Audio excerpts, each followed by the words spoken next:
On peut dire que Lydiane a toujours été de nature curieuse et exploratrice.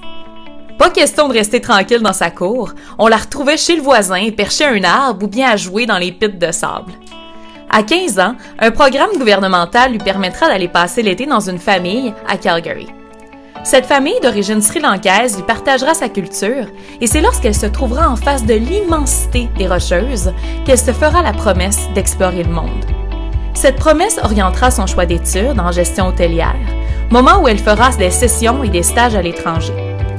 Quelques années plus tard, après une réorientation comme courtière immobilière, elle prend la décision en 2013 de troquer sa carrière pour celle de globe-trotter, avec pour objectif de confronter ses peurs et de s'ouvrir davantage sur le monde. Sa page Facebook, créée à prime abord pour la famille et les amis, devient virale. Elle attire commentaires positifs du public, ce qui lui confirme que sa décision de tout plaquer pour aller au bout de ses rêves résonne avec bien des gens. Donc, bonjour Lydiane! Salut! Salut! Écoute, merci d'avoir accepté l'invitation au podcast Go Wild. Donc, fière à ton habitude, tu es dehors en train de bouger. Oui, ben là, je fais une petite marche dans le quartier de Longueuil parce que ça fait du bien de bouger en même temps que de faire autre chose. Ben oui, 100%. Puis c'est ça, dans le fond, juste pour mettre les auditeurs en contexte, Lydiane, ben écoute, est connue à travers le Québec, à travers, le Canada, là, tu sais, t'es quand même, le Québec surtout, les Franco... le Québec surtout, oui. Ouais, exact. Puis t'es connue pour vraiment tes voyages que tu fais à travers le monde. Non seulement, ben, tu en faisais seul au début, mais maintenant, c'est surtout tes voyages de groupe, c'est bien ça? Oui, exactement. La majorité de mes voyages sont plus en groupe, oui. OK.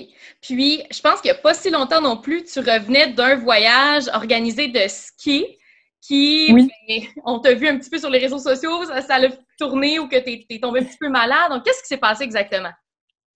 En fait, j'ai été à Banff en ski avec un groupe. On était 31 personnes. Bon, désolée, il fallait que je passe à côté de la personne qui fait ses feuilles. le de distance. Oui, c'est ça. Ouais. Puis, en fait, on avait notre guide de ski qui, lui, revenait de l'Europe il n'y a pas si longtemps. Mm-hmm. Et quand on est parti, la journée même, on est parti pour revenir au Québec, lui avait commencé de la grosse fièvre. Il était vraiment bien malade. Okay. Et on a été 6 ou 7 à commencer des symptômes de grippe au retour. Okay. Fait que là, on s'est tout un petit peu inquiétés parce que, bon, on avait exactement... On répondait exactement aux symptômes, sauf les symptômes de détresse respiratoire. Okay. Fait que on s'est tous dit, crime, ça va pas. Puis moi, ma santé se détériorait vraiment beaucoup. Je te jure, tu sais, j'attrape pas de grippe dans la vie, là, mais cette grippe-là, là, oh my God, qu'elle me rentrait dedans, là, mais solide, là. KO, là, comme j'ai rarement été. Fait que, ouais, c'est ça. J'ai finalement appelé au 811 pour avoir un rendez-vous. Ils m'ont donné mon rendez-vous quand même assez rapidement dans la situation. Puis, j'ai reçu mon résultat, puis finalement, il était négatif. J'avais juste l'influenza. Fait que ça a été vraiment un soulagement. Pour tout le monde de mon groupe qui avait la grippe, ben c'était vraiment juste l'influenza. Okay, ça a été une belle nouvelle. Personne ça a été une belle nouvelle, puis non, c'est ça, puis tout le monde a été... ce qui a été cool de tout ça, de mon côté, je trouve, c'est d'avoir expérimenté le système, puis d'avoir vu un peu comment ça fonctionnait, puis est-ce que ça fonctionnait bien, puis au final, ça me rassurait un peu sur le système de santé, de voir qu'ils sont capables de gérer un grand volume d'appels, un grand volume de gens qui se font tester. Fait que j'ai confiance en notre système de santé. Oui, il y a des lacunes, mais on est en de bonnes mains.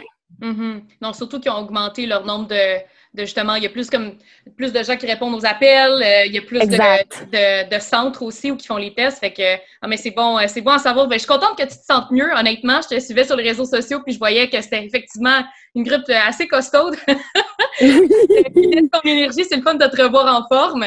Puis là, en ce moment, tu dis que tu es à Longueuil, fait que tu n'es pas sur l'île de Montréal, c'est ça? Tu es chez tes parents, c'est ça?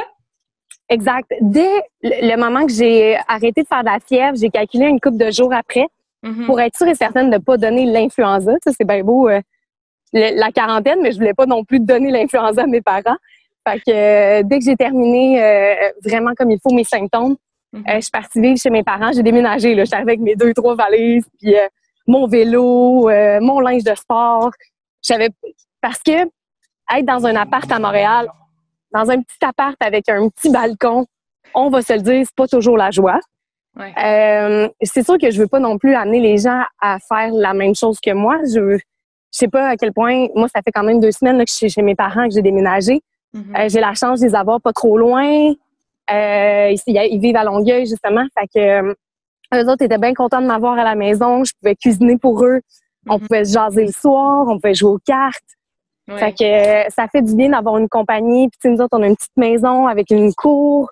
Le quartier résidentiel, ben tu sais, quand je vais marcher dans le quartier, ben au lieu de croiser 50 à 70 personnes à Montréal pendant ma marche d'1 heure, j'en croise peut-être 10. Un qui rock ses feuilles. Genre la madame qui rock ses feuilles. Mais tu sais, comme, en fait, puis en plus, tu sais, les rues sont larges, sont plutôt vides. Fait que si tu vois quelqu'un qui te tasse en plein milieu de la rue, il n'y a pas de danger de te faire frapper par une voiture comparé à Montréal. Oui. Bref, il y a beaucoup d'avantages peut-être à ne pas être sur l'île de Montréal. Ouais. Puis, ben, je voulais aussi m'éloigner un peu de... Tu sais, c'est un peu un endroit assez... où il y a énormément de cas de COVID. Fait que tu as aussi plus de chances de l'attraper. Ouais. Puis, je veux juste pas prendre de chance en étant asthmatique. Je niaise pas avec ça, là. OK, c'est ça. Non, c'est clair. Puis comment est-ce que tu fais pour rester... c'est sûr que le fait d'être entouré maintenant, d'être avec ta famille, comme tu l'as dit, c'est plus facile. Côté la solitude, c'est tout seul dans ton appart, c'est pas nécessairement idéal. Mais là, comment tu gardes le cap? Comment tu gères ta routine? Qu'est-ce que tu fais pour rester motivée et pimpante? Mais là, je me suis donné des petits objectifs à chaque jour. OK. Une petite mini-routine qui fait que j'ai un petit bonheur à chaque jour, un petit quelque chose qui me fait plaisir à chaque jour. J'essaie de prendre soin de moi. Puis, ma routine, ça peut ressembler un peu à... en général, je te dirais que je me lève à 9h, 9h30 le matin. Je suis une très grande dormeuse.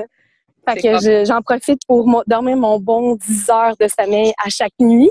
Puis après ça, je prends le temps de déjeuner, je prends le temps de relaxer. Des fois, je fais une petite mini-méditation le matin, juste le temps de retrouver mes esprits. Puis après ça, là, j'ai commencé un peu à travailler. Tu sais, là, j'avais un meeting avec Voyage Gendron tantôt pour discuter un peu de l'avenir des voyages, de qu'est-ce qu'on va faire comme voyage de groupe éventuellement.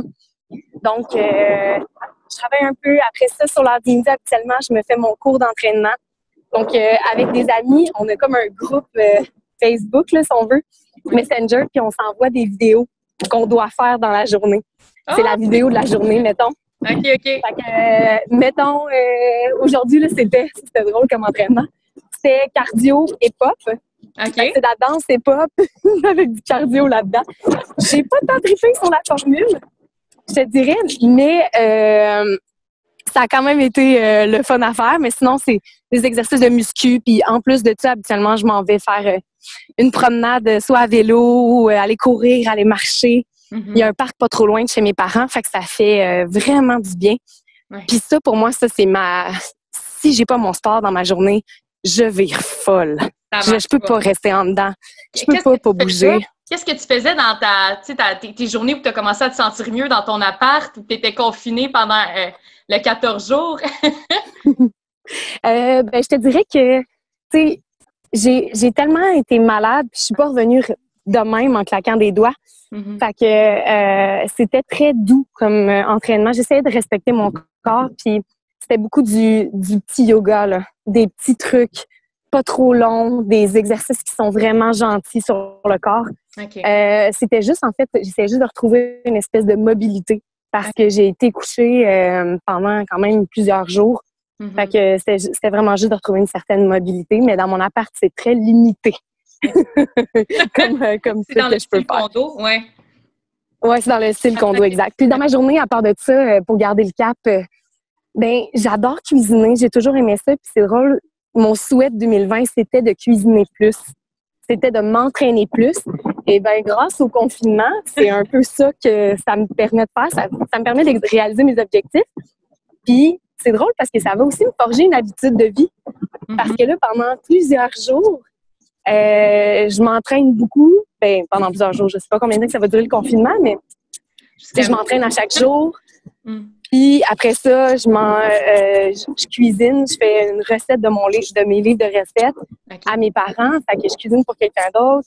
Je m'amuse à cuisiner, je me réalise beaucoup là-dedans. Fait que mais je trouve c'est comme ça que je garde le cap.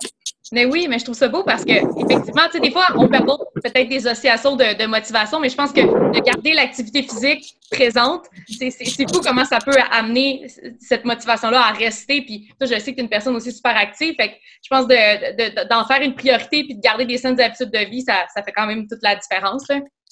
Ah oui, puis, tu sais, c'est pas parce qu'on est en confinement que je sais que des fois, on peut manquer de motivation. Tu sais, on a peut-être le goût de plus rester assis, d'écouter une Netflix, puis de pas nécessairement bien manger. Mais moi, je trouve que c'est la plus belle période pour vraiment prendre soin de soi. Puis je fais super attention. Puis j'ai dit à mes parents, moi, je mets la priorité sur la qualité de ma nourriture. Je vais acheter du bio, je vais acheter du local. Je veux que ma nourriture soit savoureuse, elle soit bonne, puis elle me nourrisse de toutes les vitamines, de tout ce que j'ai besoin. Je veux vraiment prendre soin de moi de ce côté-là, autant physique qu'émotionnel. C'est pour ça que je me fais des séances de méditation, de yoga aussi. Je trouve ça important, puis je pense que c'est une belle... On a enfin la possibilité de forger des belles habitudes de vie. Puis si on les prend tout de suite, ces habitudes de vie-là, et qu'on les fait à chaque jour, bien, quand la fin du confinement va arriver, on va peut-être avoir tendance à garder ces belles habitudes-là. On a assez de temps exactement pour en forger une habitude. Puis non, je suis 100% d'accord avec toi. Puis je t'avoue que moi aussi, je le vois de cette façon-là. C'est drôle parce que moi aussi, je vis chez ma mère, chez mes parents. Puis on se dit vive les mamans, vive les papas.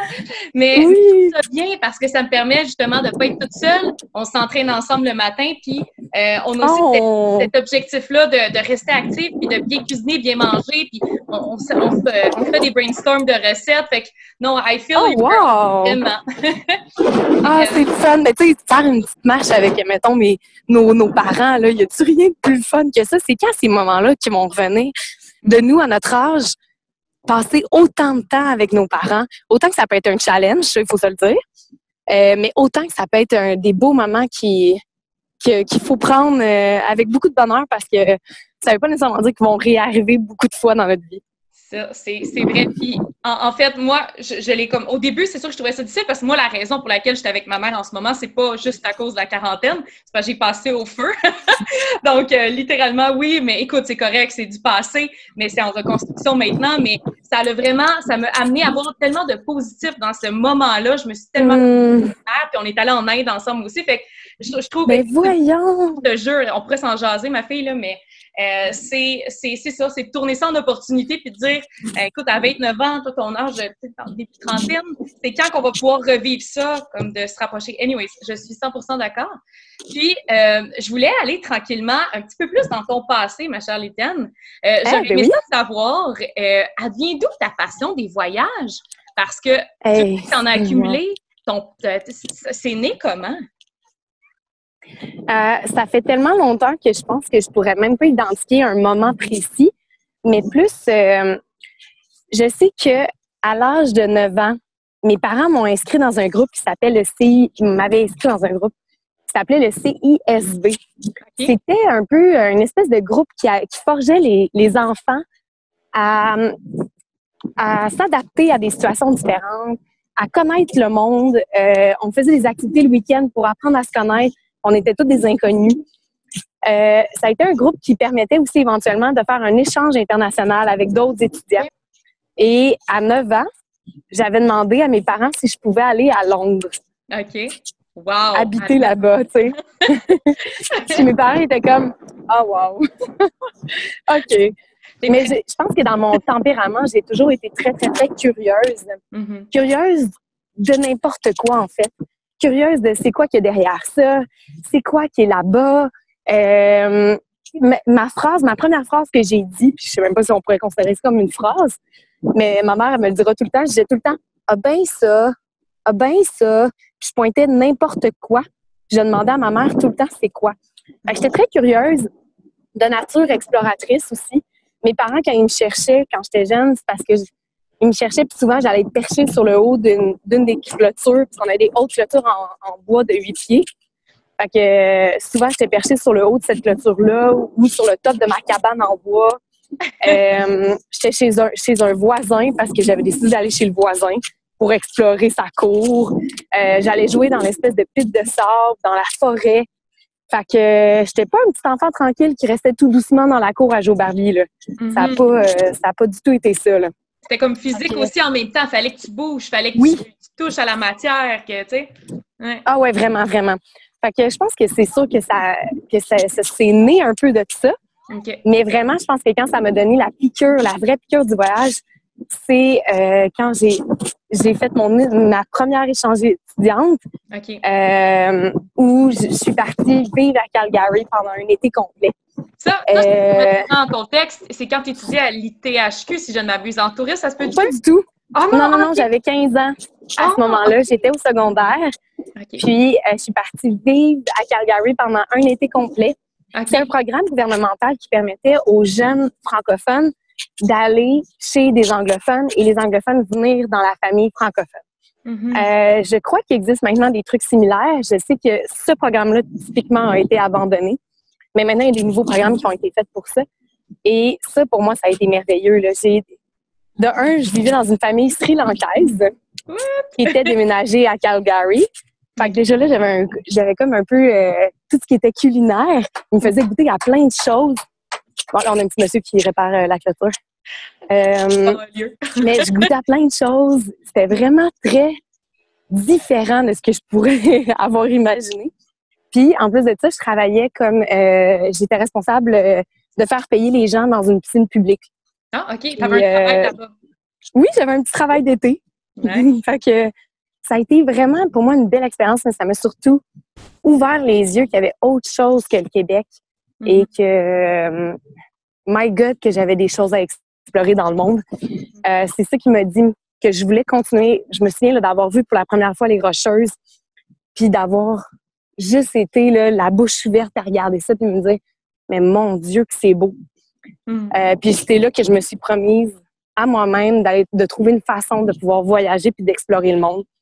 C'est suite à ça que j'ai décidé d'aller faire ma formation en gestion hôtelière, parce que des hôtels, il y en a partout dans le monde. Puis je me disais que je pourrais bien facilement me trouver un travail ailleurs dans le monde puis faire du travail un peu partout en changeant d'hôtel à chaque fois. Fait que c'est ça qui m'a amené un peu à aller faire ma formation en gestion hôtelière. Puis finalement, ça n'a jamais été mon vrai travail, mais ça m'a permis, durant mes études, d'aller faire des études à l'étranger, d'aller faire compléter un stage à l'étranger aussi, en Suisse. Fait qu'on dirait que depuis que je suis toute jeune, j'ai l'impression que j'étais destinée à faire ce que je fais maintenant aujourd'hui. Puis, comment est-ce que justement ton fameux, tu sais, Lydiane autour du monde a commencé? Parce que là, tu travaillais dans l'hôtellerie. Après ça, tu as délaissé ça pour aller, je pense, plus en immobilier. Puis après ça, tu as vu que c'était pas nécessairement ça qui te rendait heureuse. Puis là, tu es partie backpack. Puis c'est là que Lydiane autour du monde a un peu commencé. Ça a été quoi l'événement déclencheur pour commencer ton Lydiane autour du monde? La page Facebook Lydiane autour du monde a vraiment démarré 4 jours avant mon départ officiel. T'sais, j'avais tout vendu mes affaires.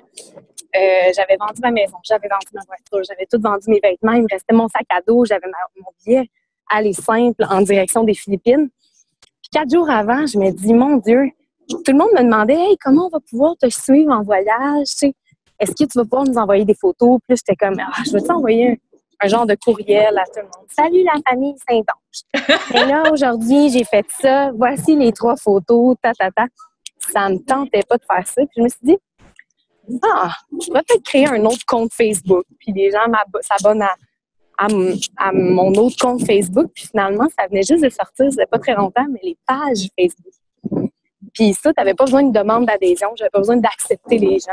Des fois, je suis un peu paresseuse dans la vie, là, mais moi, ces coussins-là, ça me gosse. C'est genre, une page Facebook, ça serait parfait. Comme ça, je gosse pas le monde à poster des photos de voyage sur mon compte perso. Que c'est pas tout le monde qui a demandé à voir ça. Fait que je me suis dit, je vais juste faire la petite page. Puis là, je voulais pas la nommer Lydiane Saint-Onge. Fait que je me suis dit, je vais la nommer Lydiane autour du monde. Comme ça m'a juste apparu comme nom. C'était un peu pour niaiser. C'était vraiment destiné juste à ma famille, mes cousins, à mes anciens collègues de travail. J'étais consciente qu'il pouvait y avoir plus de monde, mais tu sais, je me disais, ça va être des amis d'amis, tu sais, du monde qui tripe sur les voyages. Puis finalement, cette page-là, en dedans de 4 jours, a atteint les 10 000 personnes. En 4 jours? Puis, en 4 jours. Là, j'ai fait, ben là, qu'est-ce que je fais avec ça, tu sais? C'est pas toute la famille, hein? Autant de monde. Ma famille est grosse, là. Puis, finalement, je me suis dit, bon, ben, écoute, je sais pas pourquoi il y a autant de monde. Je me suis pas plus posé de questions. Je suis partie, j'ai pris des photos, j'en ai partagé une fois de temps en temps. Je voyais que les gens tripaient, puis ils aimaient ça sur mes voyages. Puis là, j'étais comme, OK, c'est drôle. Je suis pas une photographe, je suis pas une écrivaine. Mais bon, coudonc. Fait que j'ai continué à faire ça un peu naïvement. Jusqu'au bout d'un an, j'étais rendue à 35 000 personnes qui me suivaient. Mais plus que ça, durant toute l'année, des fois, il y a des moments de solitude. Je voyageais seule à ce moment-là, puis j'étais très loin du Québec. Mais ça me gardait mon lien avec le Québec. Ça me faisait du bien. Je te dirais que c'était comme un rendez-vous que j'avais besoin d'avoir, cette espèce de lien-là avec le Québec, justement, de pouvoir communiquer avec le monde, de pouvoir garder quelque chose, une symbolique ou une signification à mes voyages. Hey, j'aide d'autres mondes à voyager. Comme les gens qui vont venir en Thaïlande, mais ils vont suivre peut-être l'itinéraire que j'ai fait. Puis je sais pas, ça donnait une belle signification, ça me faisait du bien. C'était pas une tâche pour moi. Et ben c'est ça, de fil en aiguille, à un moment donné, ça a été des sponsors qui m'ont appelé, qui m'ont dit « Hey, Lydiane, voudrais-tu représenter mon brand? Tu prends des photos, puis on te donne 2000 $ pour l'année. » Puis c'est comme ça qu'à un moment donné où je me suis rendu compte que j'aurais pas besoin de m'arrêter, par exemple, dans un pays pour y travailler, pour me faire de l'argent et continuer à voyager, que je pourrais peut-être juste faire de l'argent avec ma page Facebook et continuer toujours à voyager sans avoir à m'arrêter des longs moments pour trouver du travail. Fait que ça a comme été un beau hasard de la vie. Ça fait comme une confirmation que tu étais à la bonne place aussi. Ben, moi, je vois ça de même dans la vie. Je me dis, si t'as des portes qui se ferment, puis t'arrives pas, t'as un projet, t'essaies de le mener à terme, mais on dirait que l'univers conspire pour pas que tu y arrives. Ben moi, je prends ça comme un signe, puis je me dis, bon, ben coudonc, je n'avais pas à faire ça, je n'avais pas à aller là, mon projet va attendre. Même chose quand tu prends une décision, puis que toutes les choses tous les aspects de ce projet-là, ça se déroule facilement, que tu reçois plein de belles opportunités, ben je me dis que je suis à la bonne place. Fait que, puis maintenant, j'applique cette règle-là dans toutes les sphères de ma vie ou presque, juste pour m'assurer que je suis toujours au bon endroit puis que j'essaye pas de forcer quelque chose qui n'a pas à être forcé. C'est très quotable, j'aime ça. C'est la quote de l'épisode. Mais écoute, moi, il y a un élément qui me fascine de toi, Lydiane, c'est que non seulement tu aimes voyager, puis ça reste des fois un défi en soi, mais c'est que souvent même, tu vas te fixer des défis en voyageant. Donc, j'ai pu voir que tu as la muraille de Chine. Je sais pas, ça s'est concrétisé, la muraille de Chine? Oui, ça s'est concrétisé. Une chance, je suis contente d'être allée en Chine avant tout ce qui s'est passé. Tu as le défi kayak qui s'en vient, qui va, en tout cas, on espère qu'il ne va pas être annulé. Fait que tu carbures au défi. Oui. J'adore ça. J'adore vraiment ça. Si je peux joindre, en fait, j'ai 2 grandes passions dans ma vie, c'est le voyage et le sport.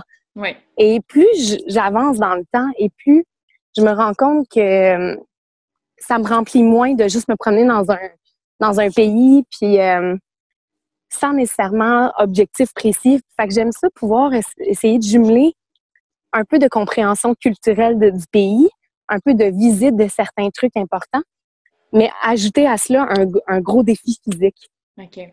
Ça, c'est mon combo parfait qui me plaît énormément. Et c'est ça que j'essaie de créer aussi avec mes voyages de groupe Lydiane autour du monde, d'avoir peut-être pas des méga défis physiques, mais toujours des belles activités sportives qui nous font bouger et auxquelles ça nous permet de comprendre mieux le pays puis d'apprendre sur leur culture, sur leurs mœurs, etc. Là. Puis de connecter pour moi, c'est assez important. Oui, puis en tout cas, ça se transcende. Puis en tout cas, la personne qu'on voit maintenant et qui carbure, justement, qui est énergique, puis qui carbure au mouvement, à bouger, puis au voyage, on dirait que tu es la même en voyage. C'est normal que ça se transcende. Mais quand tu dis les défis, ça doit quand même vous connecter aussi entre les personnes qui voyagent avec toi. les relations interpersonnelles doivent être encore plus solides. Tellement. Un vrai défi physique qui demande un gros challenge où on va avoir des journées qui sont plus difficiles. L'esprit de groupe, pour moi, est essentiel. Mm-hmm. C'est ça qui va faire que je vais monter en haut du Kilimandjaro. Sans le groupe avec qui j'étais en Tanzanie, jamais je serais montée jusqu'en haut. Jamais je me serais botté les fesses pour le faire. Même chose pour l'Everest, le camp de base. Je te dirais qu'il y a quelque chose de magique à être en groupe. Oui, il peut y avoir des points négatifs à être en groupe. Moi, je les vois pas tant, je les sens pas trop. On dirait que je n'y vois que du beau positif à être en groupe. Puis justement, quand on fait ce genre de défi-là, il y a une complicité qui se crée, il y a une entraide.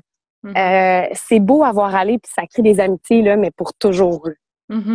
J'imagine, my God, c'est puissant quand même de dire qu'une personne va se surpasser, faire quelque chose qu'elle n'aurait jamais pensé faire, puis parce qu'elle était avec vous dans les circonstances, elle a réussi à le faire. Exactement. Un est vraiment interdépendant de l'autre, mais non, je trouve ça super beau. Puis je me demandais, toi, en voyage, t'es quel genre de voyageuse? Parce que tu fais des articles sur comment s'organiser, tout ça, mais est-ce que t'es-tu une voyageuse super organisée? T'es-tu plus au feeling? Comment t'es? Ça, j'aime ça comme question. C'est rare, je me suis fait poser ça. OK. Je suis une voyageuse plutôt désorganisée. De un, on va parler juste du bagage. Okay. Donc, oui, je prône le bagage léger. Je fais l'opposé. Fait que moi, j'amène toujours le maximum. Si j'ai le droit à 23 kilos, je vais t'amener 22,5 kilos de bagage. J'ai bien la difficulté à pacter léger. Fait que ça, c'est une première chose. Faites ce que je dis, mais pas faites ce que je fais, parce que clairement, je suis mal chaussée en tabarnouche. Après ça, je te dirais, moi, j'ai pas tendance à planifier mes voyages. J'aime vraiment ça, me laisser porter par la destination. À un point, des fois, que je me renseigne peut-être pas assez sur une destination. Mais j'aime beaucoup débarquer. J'aime réserver 3 nuits d'auberge à l'endroit où j'atterris. Puis, j'arrive là et c'est là que je prends la décision sur où je m'en vais, quelle ville je vais visiter. Je vais peut-être me joindre à un groupe de personnes, mais vraiment, je vais pas réserver d'avance, je vais pas me planifier. Et même que plus que ça, quand c'est des voyages de groupe organisés, mettons la Chine, où j'avais rien à planifier, ben en fait, je regarde même pas de photos. OK. Je regarde même pas qu'est-ce que ça va avoir l'air. Je veux vraiment pas me mettre d'images dans la tête. Je veux être juste éblouie par qu'est-ce qui va arriver, par qu'est-ce que je vais voir. Oh mon Dieu, j'aime vraiment ça. Et genre, mettons, je me souviens, tu sais, avec notre groupe en Chine, on débarquait, puis là, moi, j'étais comme « Ah, c'est ça la place qui amène! OK! » Puis là, tout le monde me regardait, genre « Voyons, t'as jamais vu c'était quoi? » Ben non, j'ai pas regardé sur Internet. Je voulais pas. Puis même chose, les paysages qu'on a vus sur la muraille de Chine, il y en a plusieurs qui faisaient partie des photos typiques. Fait que tout le monde avait déjà vu ça, mais moi, quand j'arrivais là, j'étais comme « Oh! Mais c'est donc ben beau! » Je capotais, là. J'avais vraiment l'impression d'être tout droit sorti d'un film. Genre, ça me faisait vraiment triper raide. Mais parce que j'avais pas seté des attentes. Il y en a beaucoup aussi qui vont vouloir faire cette photo-là ou qui vont vouloir aller à tel endroit puis prendre cette photo-là. Et ben moi, non, parce que je regarde pas ça à l'avance. Je veux pas me setter d'attente. Je veux juste être surprise par tout ce qui va être présenté à moi à ce moment-là. Fait que j'ai tendance à me sous-informer avant de partir pour me laisser toute la surprise du voyage. Je vais quand même, par contre, regarder les notions de sécurité. Là, je regarde tout le temps sur voyage.gc.ca, les arnaques typiques du pays, qu'est-ce que je dois faire attention, mais pour le restant, je me laisse surprendre. Puis est-ce que tu as toujours été comme ça ou c'est venu avec le temps parce que justement, tu voulais te donner plus de liberté? Je te dirais que les premières fois où j'ai voyagé, ben, j'avais tendance à plus vouloir comme planifier mon voyage. Tu ne sais pas comment ça va se dérouler. Fait que tu veux juste que ça se déroule bien. Fait que tu planifies les choses. Puis plus je voyageais, plus je me rendais compte que qu'est-ce qui me faisait triper, c'est quand je pouvais décider de rester à un endroit 4-5 jours de plus parce que j'aimais cet endroit-là, parce que j'étais bien. Et pour moi, la liberté, l'ultime liberté, c'est le pouvoir de décider à chaque jour ce que j'avais le goût de faire. Et de ne pas être prise ou forcée par un itinéraire que j'avais planifié avant mon voyage, mais que j'avais aucune idée de comment ça allait se passer.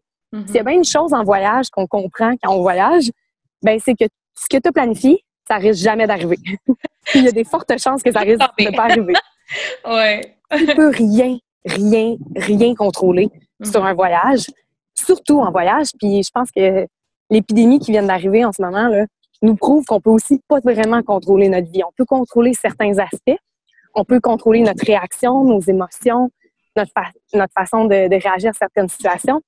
Mais en dehors de ça, on peut rien contrôler. Fait que le voyage, pour moi, c'était juste d'embrasser toutes ces choses-là qui allaient arriver. Un autobus en retard, moi, j'étais comme fine, je vais jaser avec mon voisin.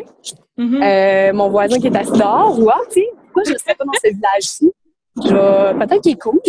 Ah, ben, à un moment donné, on avait manqué notre avion pour le Népal. OK. Ben, c'est pas qu'on a manqué notre avion, c'est que notre avion a été annulé. Ils nous ont fait atterrir dans un village random à nous. Pour vrai, je sais même pas où c'était exactement, mais c'était random, en dehors de toute autre affaire. Il n'y avait pas de route qui menait ailleurs. J'étais pris dans cette espèce de village-là qu'il n'y a jamais de touristes qui débarquent. Et là, on était un petit avion d'à peu près 20 personnes qui avait débarqué là. Il fallait tout qu'on se trouve l'hébergement parce qu'il n'y a personne qui allait le trouver pour nous autres. Et bien, ces 2 jours-là où j'ai été pris dans ce village-là, j'ai trippé raide. Ah ouais? Parce que là, je me sentais en voyage, dans un endroit où il n'y a pas de touristes qui débarquent. Je me suis vraiment là, amusée comme une petite folle à genre aller dans les petits restos, à visiter le quartier. Je me suis sentie en sécurité. Ah, j'ai vraiment aimé ce petit 2 jours-là qui était vraiment comme pas planifié. Puis que c'est juste des surprises. C'est juste des belles surprises, en fait. Oui. C'est de même que j'essaie de le voir en voyage. Ah, mais je suis... My God! On dirait que je m'entends des fois, là, mais c'est vrai que les moments non planifiés de voyage, c'est souvent les plus beaux, puis les plus authentiques, puis je suis 100% d'accord avec ce que tu dis. Malgré qu'écoute, il existe différents types de voyageurs, puis c'est bien correct comme ça, mais oui, le non planifié, ça nous fait tellement des belles surprises. Puis tu parlais de la situation COVID tout à l'heure, puis à quel point, justement, on n'a pas nécessairement le contrôle, puis... parlons-en de la situation en ce moment où, regarde, on est un petit peu plus confinés, les gens peuvent pas nécessairement, c'est ça, le voyage est complètement annulé. Ce qu'on voit, c'est que les personnes se tournent plus vers le commerce local, puis j'imagine que les gens de plus en plus vont vouloir voyager à même le Québec, à même le Canada. Fait que j'étais curieuse de savoir, puis j'imagine que tu as dû en parler à plein de gens sur plein de podcasts, mais je veux connaître mettons, tes 1 ou 2 coups de cœur, puis ça serait quoi ta prochaine destination au Canada que tu voudrais visiter? Wow! Mes coups de cœur. Ah, c'est sûr que j'en ai beaucoup. OK, c'est les îles Mingan. Près de... En fait, les îles Mingan, c'est dans la Côte-Nord. C'est à 2 heures de cette île. Pour prendre un bateau, on arrive sur ces petites îles-là qui sont protégées par, je sais plus si c'est la CEPAC ou c'est le Parc national, Parc Canada. Mais bref, c'est une place où on peut camper, où il y a des formations rocheuses absolument magnifiques. C'est un endroit qui est pour moi, qui va rester gravé dans ma mémoire, là. J'y ai passé 4 jours là-bas. Puis d'avoir l'impression d'être un peu en plein milieu de la nature, sans qu'il y ait vraiment d'humains. J'ai vraiment décroché dans cet endroit-là. Puis j'ai trouvé ça vraiment grandiose. Et les gens de la Côte-Nord sont wow, là. C'est du monde accueillant. Tu sais, on parle beaucoup de l'accueil des Gaspésiens. Bien, la Côte-Nord, c'est la même affaire, là. Ils sont super gentils, tellement contents et heureux que tu sois là pour voyager dans leur région, pour encourager l'économie locale. T'es venu nous voir! Oui, c'est ça. C'est la Côte-Nord, ben, tu sais, ça fait différent un peu de la Gaspésie. Je pense que ça vaudrait la peine d'essayer aussi. Tu sais, on l'a déjà fait la Gaspésie. OK, bon, mais quelle autre région qu'on préfère au Québec? Puis, pour vrai, pour en avoir quand même visité beaucoup, je pense que toutes les régions ont quelque chose à offrir de spécial, d'unique, de cool à faire. Puis, je pense que ça vaut la peine de prendre le temps de regarder l'offre touristique qu'il y a dans chaque région parce qu'il y a vraiment quelque chose de fou à faire dans chacune des régions. Je suis d'accord. Puis, est-ce qu'il y en a une, justement, vu que tu as quand même visité pas mal de régions, est-ce qu'il y en a une qui t'interpelle? Ça peut être à même le Québec ou sinon à même le Canada. Veux-tu partir en Yukon? C'est très drôle que tu en parles. On est en train de planifier justement un voyage au Yukon. Un voyage de groupe. Lydiane autour du monde, ouais. OK. C'est comme un scoop? C'est un scoop. C'est définitivement un scoop parce qu'on en a parlé ce matin. Okay. Fait que, oui, le Yukon, c'est vraiment un endroit que j'aimerais faire. Yukon, Alaska, là, ça pourrait être un beau combo. On est en train de regarder qu'est-ce qu'on peut faire avec ça. Ça risque d'être plus en 2021. Mais quand même, sinon, ce qu'on aimerait essayer de faire, c'est de mettre de l'avant quelques régions québécoises, quelques voyages au Québec pour l'automne. Fait que, tu me parlais d'un deuxième coup de cœur, je te dirais, il y a le fjord du Saguenay qui est fabuleux. C'est là que j'ai fait un 4 jours de kayak qui a été vraiment... Wow, c'est spécial de faire du kayak sur le fjord, là. C'est vraiment franchement impressionnant. Il y a des parcs nationaux de malades. Il y a du camping à faire là. C'est débile mental. Fait que ça, c'est un autre de mes beaux coups de cœur. Puis sinon, je dirais la Gaspésie au complet, là. Tout est beau en Gaspésie. Tout est fun. Il y a tellement de choses à faire. C'est tellement magnifique. Le Bas-Saint-Laurent, avec je suis allée sur certaines îles là, dans le coin du Bas-Saint-Laurent. L'île aux Lièvres. Mon Dieu. L'île du Fort. Je me souviens plus. Bref, c'est la Société du Vêtement qui font l'espèce de navigation. Là. Tu prends le bateau, il t'emmène là-bas, il te laisse sur les îles, tu peux camper là-bas. T'as un fort, un vieux fort où t'as genre 4 chambres là-dedans. C'est vraiment spécial de rester à dormir. Ça se passe dans le Bas-Saint-Laurent. Fait que de belles choses à faire au Québec. Puis moi, je vais essayer de promouvoir mes voyages de groupe, Lydiane autour du monde, à l'automne. Je vais essayer de faire des trucs locaux qui vont encourager notre économie, là. On parle d'un espèce de hiking safari. Donc, faire plusieurs montagnes de hiking à tous les jours, se faire transporter en autocar. Fait que quelque chose de très cool.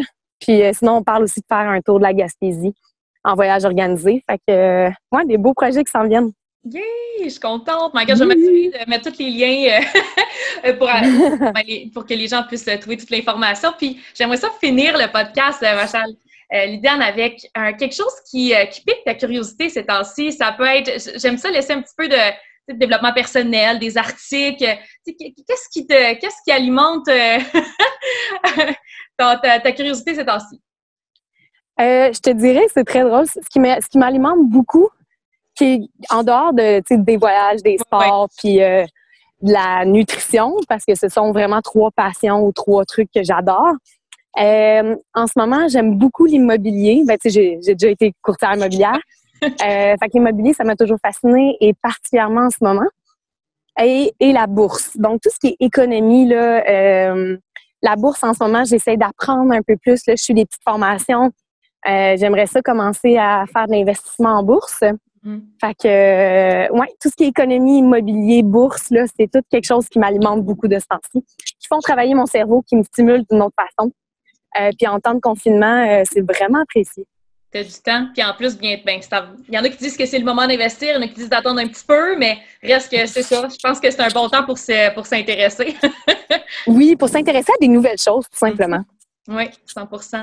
Mais écoute, je vais te laisser à ta marche, ma chère. Je sais pas ça fait combien de tours que tu fais, mais... Je me promène dans le quartier tant que je me perds pas. Je te remercie tellement pour ton temps. C'était super intéressant. J'invite les auditeurs à te suivre sur ta page Facebook, ta page Instagram aussi, qui est Lydiane autour du monde.